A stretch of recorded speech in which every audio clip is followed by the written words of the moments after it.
Henry Ford built the most famous car company in American history. What they never taught you is that he couldn't have done it without two brothers he later tried to financially destroy. And when those brothers fought back, they won. They beat him in court. They walked away with $25 million. They had the second largest car company in America. Then, within 11 months, they were both dead. But here is what makes this story different from every rise and fall you have ever heard. They did not fall. Nobody beat them. Nobody outmaneuvered them. Nobody took what they built. They won everything, and then it ended anyway. Hold that thought. Because to understand what they lost, you first have to understand what they built and how close it came to never existing at all. John and Horace Dodge grew up without shoes, not a metaphor. John later said they were the most destitute kids in their town, feet bare in early Michigan winter. A father running a machine shop on a dying river trade, being eaten alive by the railroads. The family business was collapsing in slow motion around two red-headed brothers who had nothing to their names except what they could absorb in that shop. That turned out to be enough. John was the salesman, aggressive, relentless, the kind of man who once forced a Detroit bartender to dance on a table at gunpoint and laughed about it. Horace was the engineer, quiet, precise, a man who solved problems other mechanics didn't know how to frame yet, different in almost every way. But from childhood, they moved as one. They dressed identically into adulthood. They refused to answer any business letter not addressed to both their names. They once told an employer, "We are brothers and we always work together." They were going to need that bond, because what was coming, and Ford was already part of it, even if none of them knew it yet, would test everything. The family drifted after John graduated in 1882. Detroit, Windsor, Canada, precision machining at a typograph company that demanded tolerances most mechanics couldn't deliver. And it was here, quietly, almost invisibly, that Horace did something that would eventually change the shape of American industry. He invented a dirt-proof ball bearing, patented it, small, unglamorous, looked like nothing. It was everything. That bearing became a bicycle company. The bicycle company became capital. When the Canadian industry consolidated in 1900 and the brothers cashed out, they walked away with $10,000. They took that money back to Detroit, and they opened a machine shop. The advertisement they placed in the city directory read like a challenge. They were prepared, it said, to do any class of work that could be done in a first-class modern shop. Detroit in 1901 needed exactly that. The automobile was being born block by block, and every man trying to build one needed precision components he couldn't make himself.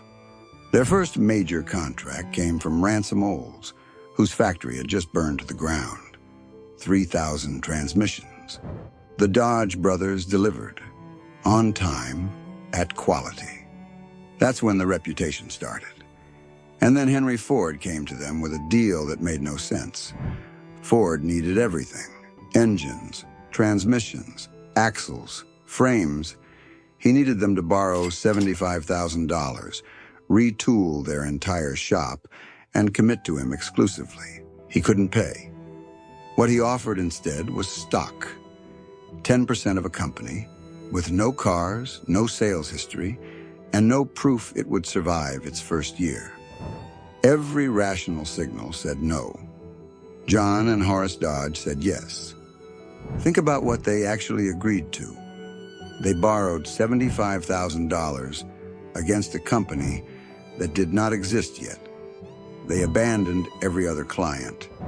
They bet the entire operation, every machine, every worker, every dollar of reputation. They had spent years building on Henry Ford's word and a piece of paper. When the Ford Motor Company launched in 1903, Ford employed 12 people. The Dodge shop employed 135. The first 650 Ford cars were built almost entirely from Dodge components. Ford was the name on the car. The Dodge brothers were the car. Ford knew it. That knowledge didn't make him grateful. It made him uncomfortable. Because the Dodge brothers were watching what their stock was worth, and they had plans for what came next. Ford had already started watching them back. For now, the arrangement worked. Between 1908 and 1915, the brothers pulled more than $5 million in dividends from their Ford stake. They reinvested nearly all of it. Hamtramck plant expansion, more workers, more capacity. They had become one of the largest precision manufacturing operations in the world, officially a supplier. Unofficially, something much larger. Ford wasn't helping them grow anymore. He was watching them grow and calculating what it would cost him when they finally turned that growth against him. In 1913, they made their move. 1 year notice, required by contract. They were done supplying Ford. They were going to build their own car. Ford had feared this for years. He had watched every dividend payment flow into their operation, watched the plant expand, watched the workforce grow. He knew what they were building, and he knew he had helped pay for it. That's not the crazy part. Before a single prototype existed, before any journalist had seen it, before any reviewer had driven or touched or photographed it, 22,000 people applied to become Dodge dealers. 22,000. The reputation built entirely from making other people's cars. A decade of unseen, uncredited precision work had created mass demand for a product that did not yet exist. That is how completely they had dominated the manufacturing side of this industry. Their name alone was enough. The car arrived November 14th, 1914. $785, all steel body. Every other car on the market, including the Model T, still used wood framing under thin metal panels. 12-volt electrical system when the industry standard was 6. 35 horsepower against the Model T's 20. A modern sliding gear transmission, while Ford clung to an antiquated planetary design he would not abandon for another 13 years. John said it out loud. Someday, the people who own a Ford are going to want an automobile. 1 year in, the Dodge Brothers car was the third best-selling vehicle in America. Then the United States Army came calling. In 1916, General John Pershing crossed into Mexico chasing Pancho Villa, the first major American military operation to use motor vehicles. Dodge supplied the cars, and in those borderlands, a young lieutenant named George S. Patton led 15 men in 3 Dodge touring cars in what is documented as the first motorized military raid in American history. They drove to a ranch house, engaged Villa's forces directly, killed 3 men, including Julio Cardenas, commander of Villa's elite personal bodyguard. Patton conducted it from a Dodge. America entered the First World War. Dodge was ready. Military vehicles, commercial trucks, recoil mechanisms for French field artillery. By 1919, 400,000 vehicles produced, 78 acres of factory, 100,000 workers, the second largest automaker in America. And that is exactly when Ford made his move. In 1916, while the brothers were supplying armies and running the second largest car company in the country, Ford announced he was stopping the special dividends. His stated reason was noble: reinvestment, lower prices, more jobs, good public relations. Almost completely beside the point. Ford had done the math. Every dollar in dividends went straight into the Dodge brothers' rival operation. Cut off the dividends, cut off their capital, force them to slow down or sell their stock back at a discount. This wasn't business anymore. It was strategy. A quiet war. No press releases, no confrontation. Just a withdrawal of money that Ford calculated they could not replace. He had miscalculated. The Dodge brothers sued Henry Ford. Dodge versus Ford Motor Company, Michigan Supreme Court, 1919. The court's ruling was blunt. A business corporation, it stated, is organized and carried on primarily for the profit of its stockholders. Ford lost. He was ordered to pay a special dividend of $19.3 million. In the final settlement, the brothers received $25 million for their Ford stock. Their original investment, 16 years earlier, had been $10,000. They didn't just win.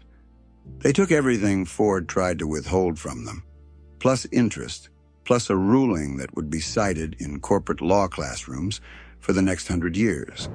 They walked out of that courtroom as two of the wealthiest men in the country, second largest car company in America, military supply legacy, global reputation, $25 million, decades of building ahead, untouchable. 3 months later, they were in New York City, together, as always. January 1920, the National Automobile Show. The Spanish flu was still moving through its final wave. It had already killed more than 550,000 Americans. At the show, Horace became severely ill. Influenza. John refused to leave. He slept outside his brother's sick room door, watched over him the way he had their entire lives, the same way they had always moved through the world, together.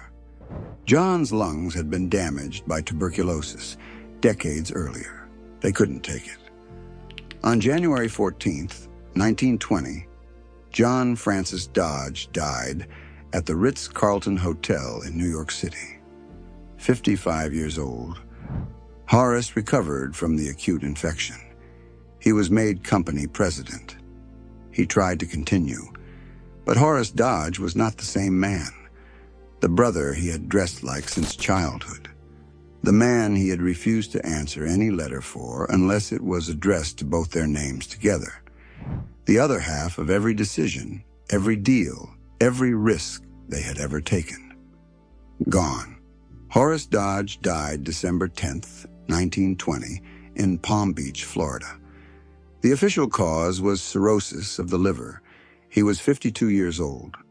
11 months from the height of everything from winning in court, from running the second largest car company in the country, from holding $25 million in cash to nothing. Not beaten, not outmaneuvered, not taken down by Ford or a rival or a failing market. Just gone. They were buried together in an Egyptian-style mausoleum at Woodlawn Cemetery in Detroit. 2 Sphinx statues guarding the entrance, inseparable in death as in everything else. What followed was a company without the people who had held it together by force of will.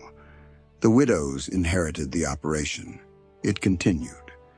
But the salesman and the engineer, the aggression and the precision, the force that had turned a $10,000 bicycle payout into the second largest automotive empire in America, were gone. In 1925, the widows sold Dodge Brothers to an investment bank for $146 million, the largest cash transaction in American history at that time.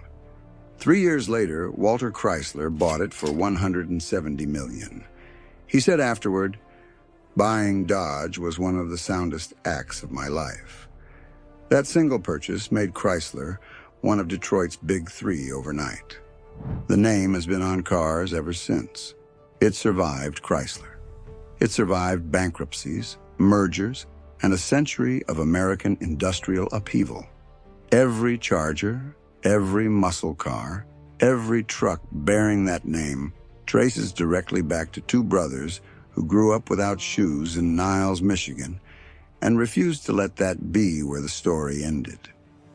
John's graduation speech in 1882 was titled Triumphs of Power. He was 18 years old. No money, no shoes, a dying family business, a town he was about to leave. He stood in front of his classmates and gave a speech about power. Then he went out and proved every word of it. They built the machines that made Ford's company real. They sued Ford when he tried to take from them. They won publicly, completely, on the record in the highest court in Michigan. They had the money. They had the company. They had decades left.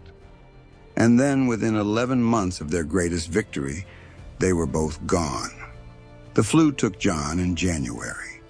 Horace outlasted him. Broken and not for long. They beat Ford. They just couldn't beat time. And the name they left behind. If you like our content, please like and subscribe to our channel, and we will see you next time on Torque City.